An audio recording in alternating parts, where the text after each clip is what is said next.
We're joined here by Michael Mazzeo, of Eagle Global Holdings, a private family office, who's kindly joined us to answer some questions that I think a lot of founders are going to end up having around deal positioning, how best to market themselves, how best to approach fundraising.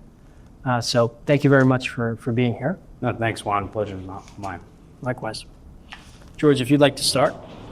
Yeah, Michael, thanks for being here, first of all. And, it's something that a lot of the clients that we work with want to know is, what are the first things that you're looking for? Let's say you get a solicitation from a company, whether it's through an investment bank or on their own. What are the first things you're looking for, whether it's in a deck or just an initial email about the company? That's a great question. The first thing has to be credibility. Is this credible? With this day and age, there's a lot of junk out there, and you want to distinguish, the good from the bad early on. So you want to make sure that this is a credible source, and then sort of, after you've established some level of credibility, right? What I'm looking for is, I'm looking at the sector, right? I'm looking at the sector. I'm looking at the industry.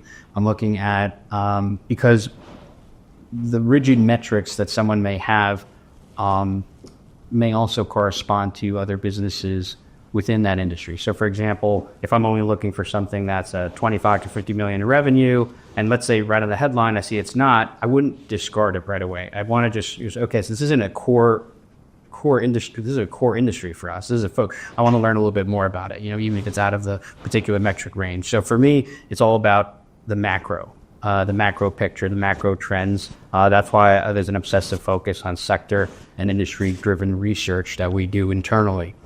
Then the third thing is looking at the financial metrics that you're after. So this way you're not wasting the time with the investment group or the banker or the intermediary who shared this with you, and you're not wasting your own time just looking at every deal. You spend all day just looking at deals that may not be relevant. So that's kind of how I would prioritize it, the credibility, because certain emails when they come in, especially from a group like yours, right? When they come in, it's something that I pay attention to. So it's, as a result, it's going to catch your attention. So if you have a particular partner or a particular intermediary or a particular investment group that you work with, that's obviously going to get your attention first, and then you're going to follow through on the sector and the third category, which is financial metrics. So I hope that answers that.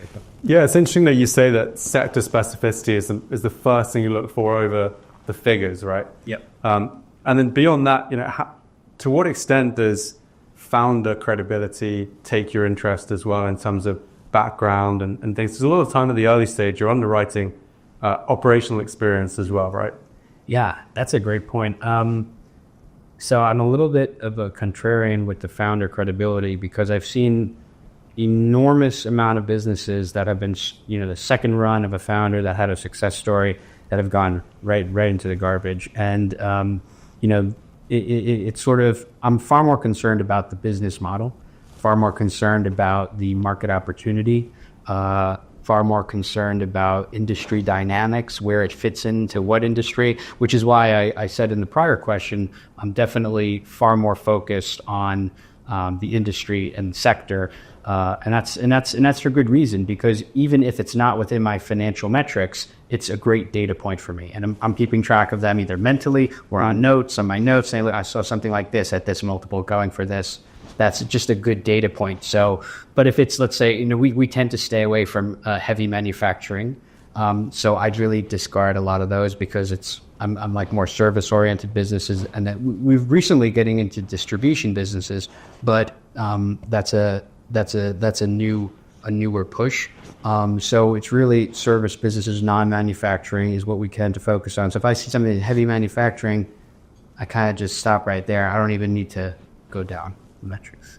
Yeah, so naturally when you're diligencing an opportunity and deciding whether or not to allocate funds to it, your name and reputation is on the line. If it's not a fruitful investment, that comes with reputational and career risk to you. So when you're looking to take on an investment that is high yield and has the expectation of profitability, what are you looking for in terms of mitigating risk? What can founders do to de-risk the opportunity from your perspective? Yeah, no, that's okay. Now I understand what you're saying. To de-risk it, I'm definitely looking always to let's start from the beginning. Let's say no rather than yes to a deal, right? So you can say there's 1,000 reasons to say yes to something, but if you can just find that one reason to say no, that keeps you more disciplined, right? That's that kind of like that Warren Buffett type approach. That's something that we are really serious about here. Where we don't care if we don't, if we go a quarter or if we go a full, 2 quarters without doing one private market deal. That doesn't bother us, right? We're more concerned about getting invested with a quagmire, and we've had mistakes, right? But it helps us keep us more diligent because we have a good default plan, which I'm sure we'll talk about later with our public market strategies, and we do a lot of quantitative things so the bar for us is a little bit different than we're not total deal junkies as a family office, but I do think something that is that the founders could do when they're working with us, to answer your question more succinctly, is just to be as brutally honest as possible. Where we've had mistakes is because there was a truth problem. There was a certain expectation. There was a partnership with Dell that was going to happen, and it didn't. There was a partnership with Microsoft that was supposed to happen with this small software vendor that didn't, and it was in the rep and warranty and the bit. So that changed the financial trajectory of the company, and that resulted in sort of an unintended consequence and things like that. So I encourage as much like honesty as possible, not just saying what you need to do to get the deal done, and that's why we've actually lost trust with a lot of people who have exaggerated when they shouldn't have, and it creates and this is a huge problem, by the way, in all investing when people are attesting to things that are not. But I'd rather avoid a big mess than unfortunately get dragged into it because some founder needs liquidity. Well, that's why I think it's so important, as you said, that the opportunities come through a trusted party. Whether it's an investment bank like us that has legal obligations to verify the numbers, the claims that are being made for truthfulness, and for their make sure that they're grounded in reality. Absolutely. Versus a cold pitch that you might get that's promising the world, but there's a lot of risk to that, right? So that makes sense. I want to touch on time horizon because I think a lot of our clients, they might have gotten investment from traditional venture partners, and they might have a sour taste in their mouth from the speed at which their investors want to flip their money. So they might push to raise a round quickly so that they can quickly mark to market higher, so that they can even exit their position in the secondary. We've seen in our dealings with family offices that the time horizon is longer. There's no traditional LPs that are clamoring for a return, so you have that ability to be patient. Is that what you see as well in your own family office? How do you approach that? 100% agree with that. So Juan, you're spot on with that analysis, and that's been the going, sort of the going rate in family office lore, right? I mean, the best, to quote Warren Buffett, right? The best holding period is forever, right? And that's how we actually feel about some of our recent investments. We do not want to sell them. We are very excited about them. We think this is barring a huge IPO, right, or something like that. Right. Even then, we saw that's the lens that we put into investing. So I do know, there's nothing wrong with a quick flip. There is nothing wrong with, a huge multiple or some multiple arbitrage here and there. That's just not our focus. We'd like to focus on owning businesses for as long as humanly possible. We want them to be their own, cash flow, cash flow dividend stream, right? And, it's not about financial engineering. It's not so much about financial engineering. It's having great products in a great industry that's growing, and it's not sort of, susceptible to, tossing and turning that you see in some other sort of PE portfolios. Well, what we found is that the best companies aren't just looking for capital, right? Because they don't need capital. They can get capital from 1,000 places. Yep. They're looking for a partner. Absolutely. That outside of just capital can open other doors, whether it's the support they need, whether it's introductions strategically to more customers or to governments or to bigger companies. Yep. We found that's why we like to partner with family offices. family offices are very uniquely suited to bring the partnership side to an investment, which we think is very important. And I agree with that as well. A lot of our other partners that we've been on boards with, and so when we do take a investment in a business, we like to take a board seat for that reason. My particular experience and some of the team's experience aligns very well with the investment. So whether it's a business that leverages a new hedge fund strategy in the Caribbean, or whether it's a business that is doing corporate bond pricing for AI, these are businesses that our team has in some way, shape, or form ultra qualified to be on the boards of. So we they've been smaller investments relative to relative to kind of like macro PE or something like that, but this is how we're able to form lasting partnerships with the founders. This is how we have people who refer us and say, like, if you want to know everything about software or investment management, this is the team Eagle Global, and we really relish the opportunity to connect with the founders. As I told you, I was down in Puerto Rico just a little bit last year with one of our investments. I mean, really taking time with workshopping and just board in-depth weekly meetings we've had with management and the staff, and we put a lot of best practices from not just our experience, but from our collective experience of what happens in the family office space tends to travel rather quickly. So we're putting a lot of shared knowledge, and you're that node in that founders network now who can add tremendous value and could be a person or a resource that perhaps would have taken them a decade to solve on their own. One phone call with you can help them get there, or maybe open some door, or call some, or just say that's really not going to work. Here's why.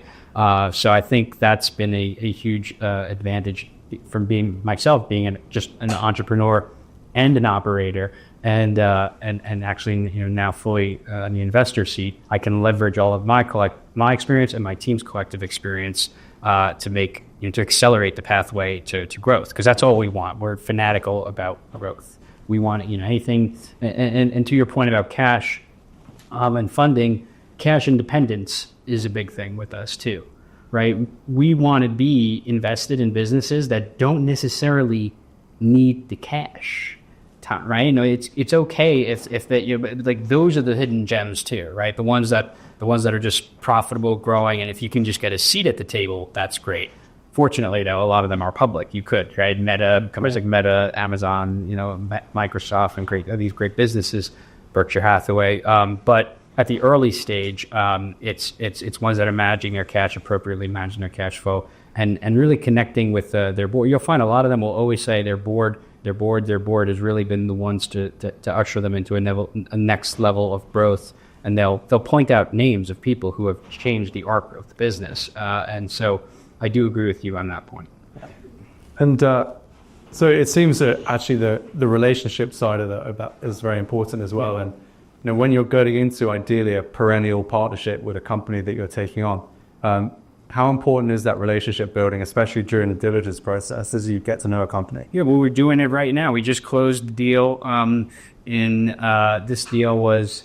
It's in the eco-friendly disposable equipment space, and that it's going to be a preferred partner with Amazon for selling sort of everything from disposable gloves to hospital equipment to things like that. And it was just a really great business. It was started by a really great guy and his wife actually. And so they took this from nothing during COVID, and they really have run with it. So the teamwork that we have, the relationship with them, just even going through the diligence process. This was actually run by another person on our team, but I kind of came at the end. It's very intimate, right? When you work with a family office or when you work with any investor who's really looking to put the time into. I mean, you guys know it with the deals that you come across. You get involved on a different level, and that's what I think makes the opportunities so special. Because when you're connected to people, you want to do more for them, and you don't want to disappoint them, and that's that kind of relationship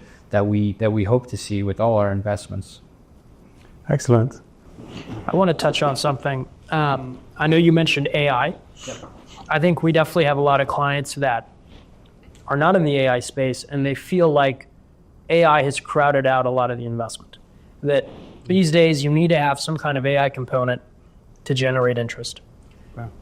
How do you think about AI and investing, and are you looking at adjacent industries where AI is not involved at all, and are you sort of ignoring the noise? How are you thinking about AI and your investing? We absolutely love AI. I love it. I was, big on it in 2022 when I joined the board of a corporate bond pricing AI machine learning business. Have been following it meticulously ever since, whether it's the open AI models or the private models. We think AI is transformative, and now I want to be careful with what I say. So there's the horizontal play with AI, right? There's the underpinning of it, and the various industries that are sort of generating and going forward with AI, like the publicly traded companies you hear of all the time, who are putting forth the new models and the NVIDIAs of the world. And then there's the vertical AI, right? So that's where the hidden gems are, because if you can get involved in a healthcare company that's using AI to transfer data from patients to doctors and hospital staff, or if you can get involved in an education company that's transforming the way learning happens with students with their various AI models, right? So the underpinning of it is education, but it's being delivered via AI models and stuff. And I'm not just talking about the public models, there's private AI for all of these things too. So if you can get into deals, and I'm sure you guys see this, where it's sort of the AI piggybacks to the core business, that's something exciting. Something like insurance claim processing management software that's driven by AI. And what we found is whenever a business has this AI attached to it, and I was on the board of a business out in Seattle that was leveraging AI as well for cloud-based desktop provisioning. There's a huge exhaust of data that you didn't have access to prior to AI. So that gives you new insights, that gives you new information, that gives you new, beliefs that you didn't know to help govern your business. And so it's not just looking at the AI, it's looking at the output of the data that it generates and then meaningfully integrating that into your analysis of any business that you look at, and then the industry that it plays a part of. I suppose it goes back to your view earlier on, you're looking for perennial partnerships, you're looking for sectors that are going to be evergreen. Yeah. And they're just being advanced and accelerated with AI, right? Yes, exactly. That's kind of something that I would agree with Andrew for that statement. Yeah. And one question I've had is, we speak with family offices, for example, that have quite diverse portfolios, diverse allocations. And you mentioned that sector specificity is something that you're very keen on, especially when you get sort of initial solicitations for investment and things.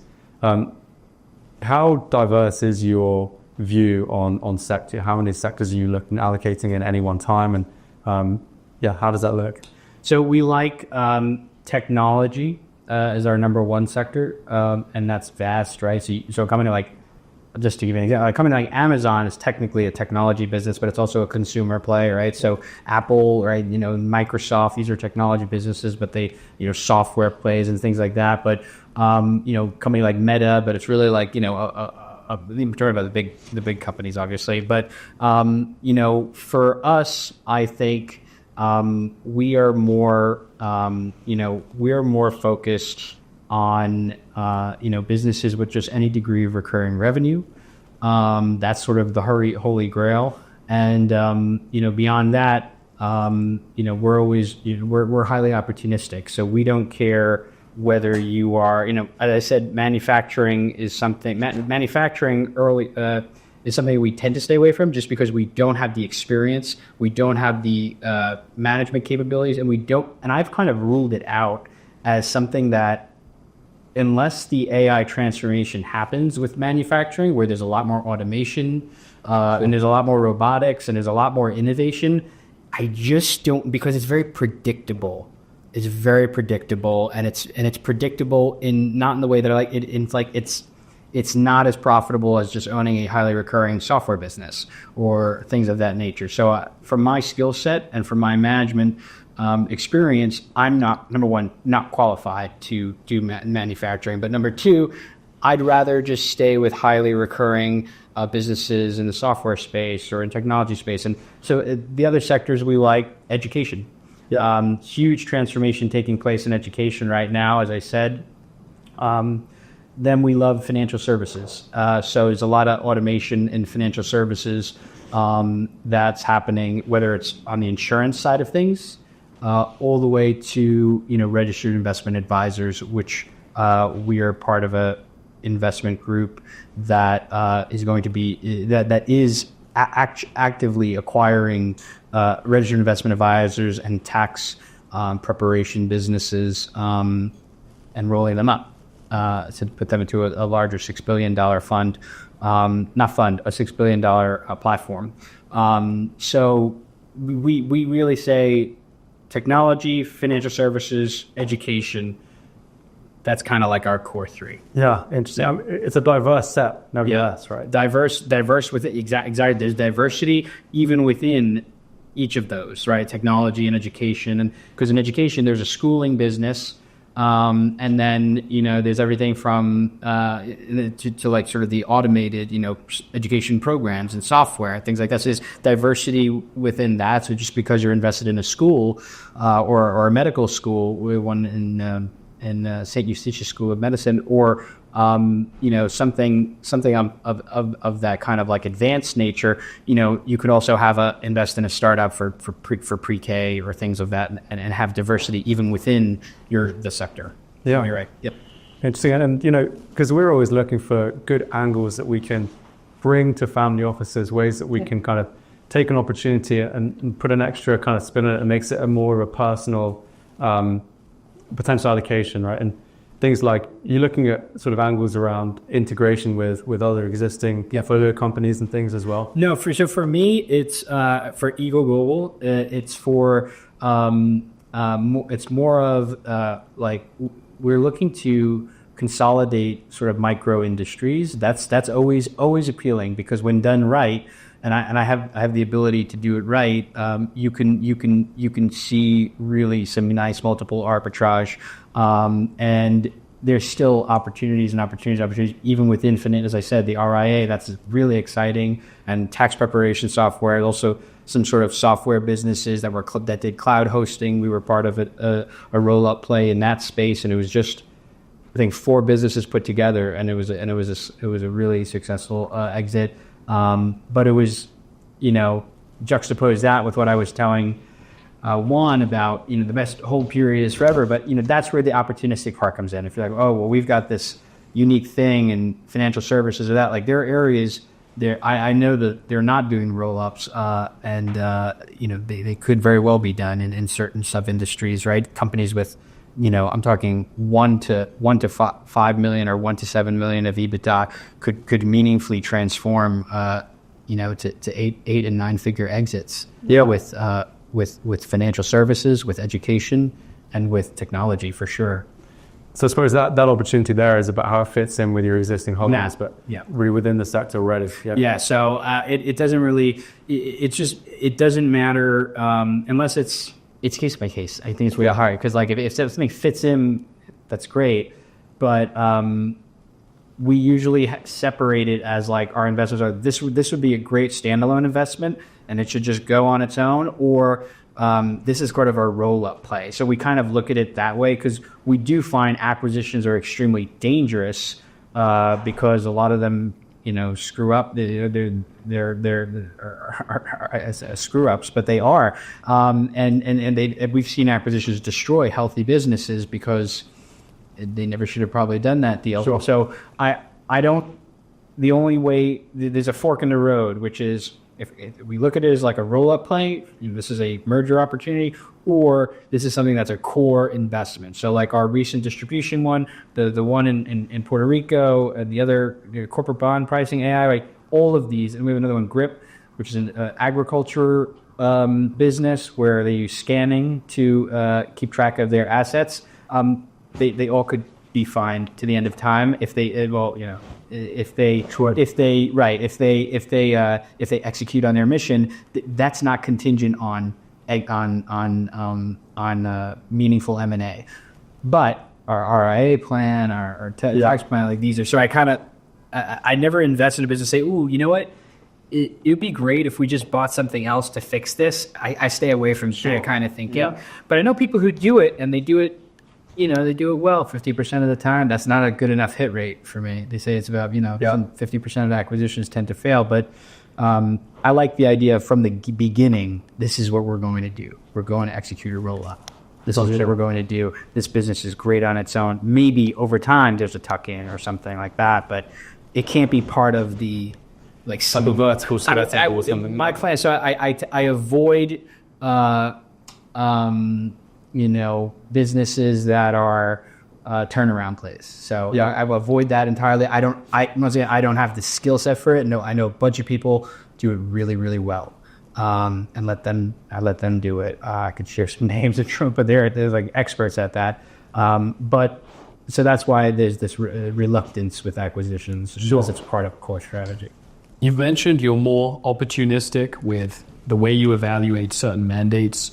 As it relates to diligence timelines, are there certain situations that you'd move much more quickly on if the context required it versus other opportunities where your diligence cadence might be over a number of months? What does that look like, and what helps determine that? Yeah, so that depends on the ask, right? So it depends on the size of the check that they're looking for. I can tell you right away if it's 7, 8. We're going to minimum do this for 3 weeks, right? Well, you're not going to get the check within 48 hours. You're not going to get. That's just because it's not logical for someone in these kind of shoes, right? Maybe you want debt partners come through really quick and things like that. They can do that sort of stuff. But for equity capital, right? I need to know what's going on, and if it's so good, like I'll just pass. I'd rather miss it. But then I have a big fear of loss. And humans do too, right? We all don't want to lose, but we have this insatiable thirst for gain.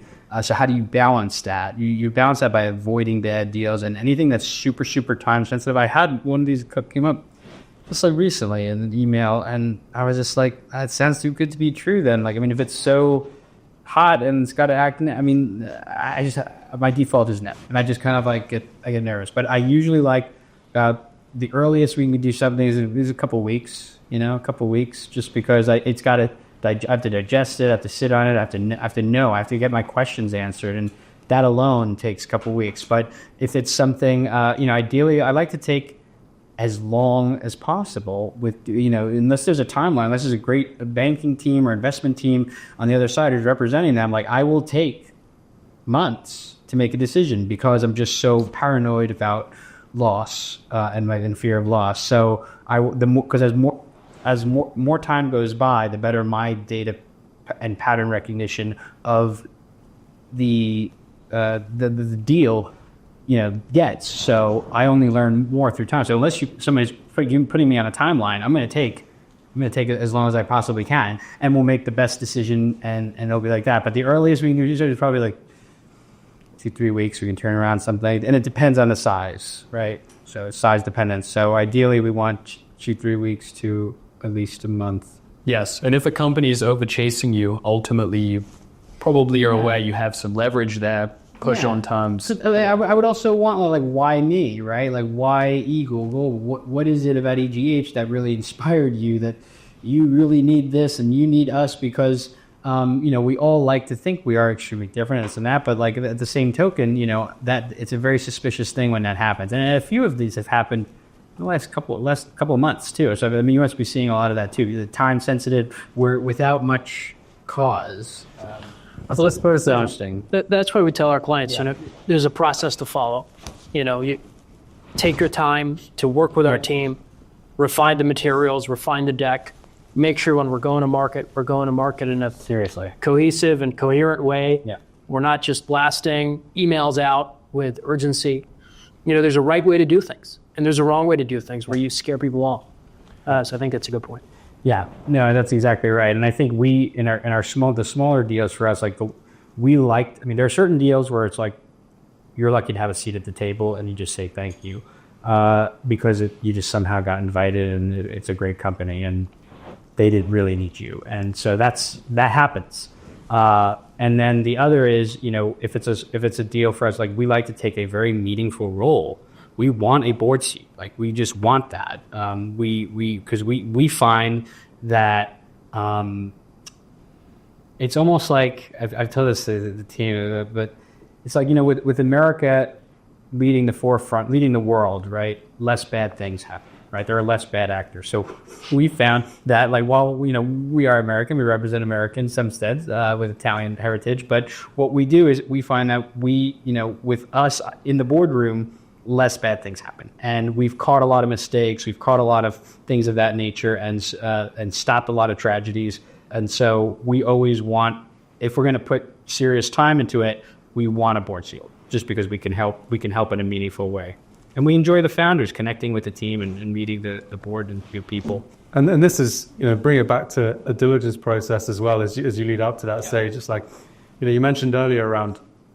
Sometimes there are overstated expectations, right? And from companies, whether it's about their technical greatness or contracts that may or may not be incoming. Yeah. And I suppose actually, to your point, Saul, on diligence, it's like, the more that you overstate, actually, the more questions you garner, and the more likely a diligence process is going to take longer, and the trust isn't really going to be built. And this is why, we always say to our clients, like, let's not gild the lily on what you're doing here, because the story is good enough as it is. Right. And I think that builds trust. But curious to see it. No, yeah, because if it's too good to be true, you're like, and then you see the page with all the accolades and all, and I'm just like, I just don't know what's really real, right? Until you get on that call, or until you get onto that Zoom, and that I find to be very, very helpful. And that's where it matters to have a partner, like your firm and just other people in the industry who can guide you through the right sort of deals, so that that there's been a second layer of vetting. I mean, there's a big trend now with family offices doing a lot of direct investing, and with regard to that, I kind of have just a few thoughts. One, you better know what you're doing, because if you don't have sell side experience, or haven't looked at deals, on your own, and you're just kind of like now just sort of like pivoting into it, really good luck. So, the first thing on that front is, you have to really have a rigorous background in looking at deals. I've had a rigorous background at Helm Equity Partners, which is a private equity firm that I started, and I had a rigorous background. We had a team of over 20 people, and so we looked at all sorts of deals and, a variety of sectors. And I know how to, to run that kind of program, run that kind of analysis. But, the other thing you need is the operator input, and you need to have a team or a network. And that's where I think a lot of companies do really well, because they're like, we have an operating partner, or we have somebody who could talk to you about this and share some knowledge or insights. And that to me is worth more than a 100-page memo on the industry or on the particular company or something like that. So you want to make sure that when you're doing the direct investing, that you're doing it right, and you're doing it from and then also that there's alignment with the other investors. I think that came up earlier. There's no, if there's no alignment, if there's no trust with the other investors, then that's something that you're going to be in for a rude awakening. I know we have to be mindful of confidentiality obligations, of course, but are you able to touch on some transactions where you have invested in companies that have been very successful, they've been great investments on your end, and also what the early stages of diligence on your end, them approaching you, looked like? Okay. That's a good one. So, I think, what we could say is, there's been a business called Grip, which is I told you has been a startup, and it's had just incredible hockey stick traction, because they are looking at businesses. They are looking at sort of agriculture, the agriculture farm, the farmer's toolkit. They said so. Basically, anyone that any sort of appliance or any sort of asset that is being tracked by a farm, they have a QR code that they can sort of keep track of it. So that's a perfect example of an and it's using some sort of AI underneath it all too, of steady Eddie business, right? Just keeping track of to it, like a very manual process, and now you're applying technology to it. So this is an asset transforming from a brick and mortar now to a technology business. So anything where there's been transformation. Back in, I would say, this business known as InSync, which was a software business that we invested in. That business was then acquired a couple of years after. And basically, it provisioned desktops for the cloud. So this is back, and the business was working on cloud technologies even before the cloud was like a thing for small and medium-sized businesses. So we saw that there was this technical tailwind, this opportunity in this sort of niche space. And so whenever you have a niche space and a niche opportunity, you find that you could do that. The other successes and most recent successes have been kind of like in the public markets, right? Like, we're kind of being opportunistic with certain industries and certain sectors. I mean, like we had a very successful run with Carvana, and then sort of opportunistic portfolio, and that's the other side of things because you're focused more on the private equity. But we have a lot that goes into the public portfolio. But I just gave you a few. So it's the common theme, the pattern there is whenever there's a business, it has to have this sort of technical or technological tailwind to it, and we find that even if its underlying business is not technology or software, it'll be thrust to profitability or new levels of growth, and that's what we found. So I've not been in the case where I've been part of a winner and it was in a losing macro trend. All right, so really the macro trends are big with us when we do the analysis of, that's why you have the first words are, I want to be with AI. We're looking at AI heavily because that's just such a mega trend, a big macro trend. I don't want to be against that, but I'm looking at the businesses that are touching it. Michael, thank you. Yeah, it's been really informative for us, but also I think to the viewers of the video and our clients as to how they can best position themselves in front of family offices like yours. And thank you very much for talking with us today. Okay, great. The pleasure is on mine. Thank you. Thank you. Thank you. You. Thank you.